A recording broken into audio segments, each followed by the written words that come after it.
a cheap 4K action camera versus the GoPro Hero 8. Should you save your money and buy an inexpensive action camera on Amazon for around $50, or is it better to get a more expensive one like the GoPro Hero 8 in order to get better looking footage?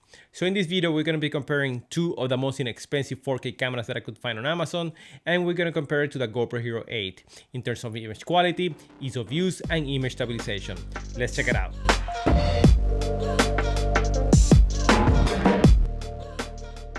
Alright guys, so the reason I wanted to make this video is because number one, I just love using action cameras. I basically take them anywhere I go. Most of the time I keep one in my car and even in my front pocket, just in case I need to shoot something that happens right in front of me, and that's gonna give me a better looking footage than just my cell phone. Number two, because if you're a beginner, you're gonna be tempted to buy inexpensive camera gear on Amazon, and that's exactly what happened to me when I started making videos, and that could potentially lead to frustration when you don't get the image quality that you were hoping for. And number three, because I really wanted to see how good the 4K image quality was coming out of that cheap $50 camera and how that compares to a GoPro camera. Ease of use. As you probably know, the GoPro has a touchscreen where you can change all your menu settings, including resolution, white balance, image stabilization, shutter speed, ISO, and even some audio functions, which in my opinion is one of the easiest cameras that lets you change your settings on the go, and this one is one of my favorite features of the GoPro Hero 8. It's not perfect by any means, sometimes it doesn't work the way you want it, but for the most part it's a pretty good system. On the other hand, with any of the budget-friendly cameras, you're limited to certain camera functionalities, you won't be getting a touchscreen, you can't change most of your menu settings like shutter speed, ISO, or the aperture, but for the most part navigating through the menu settings is fairly easy to use. And also keep in mind that the budget-friendly cameras, you won't be able to use it underwater straight out of the box unless you have underwater housing, because as you can see, everything is exposed to the elements.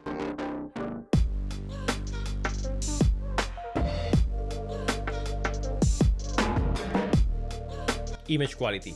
I put each camera side by side, shooting all of them in 4K, setting up the white balance manually whenever the camera allowed me, and trying to expose as best as possible with each camera with the available menu settings, which in the case of the cheaper camera, it was always the exposure compensation and nothing else.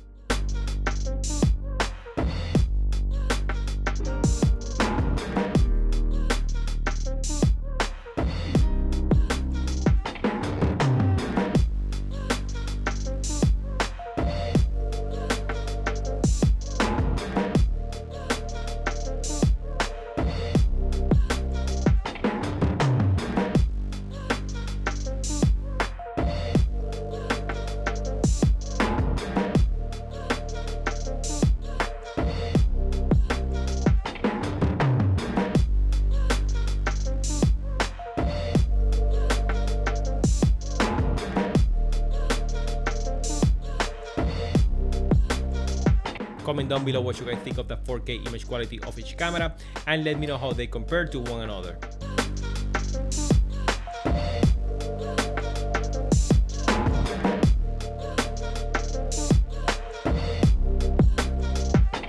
And finally, image stabilization.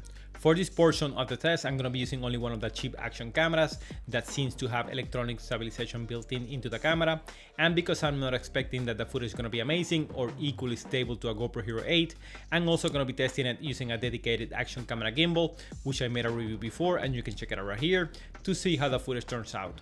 Let's check it out.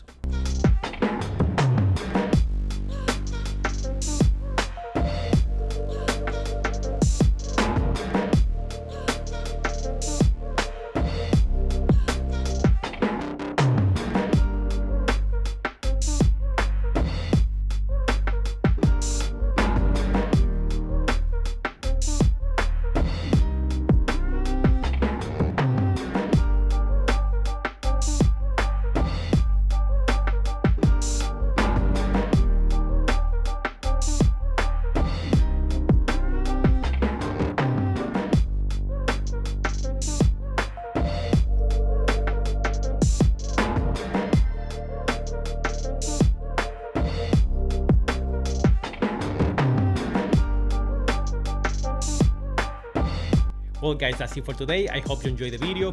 Click the like button if you liked it, and don't forget to subscribe for more camera filmmaking and drone videos. See you in the next one.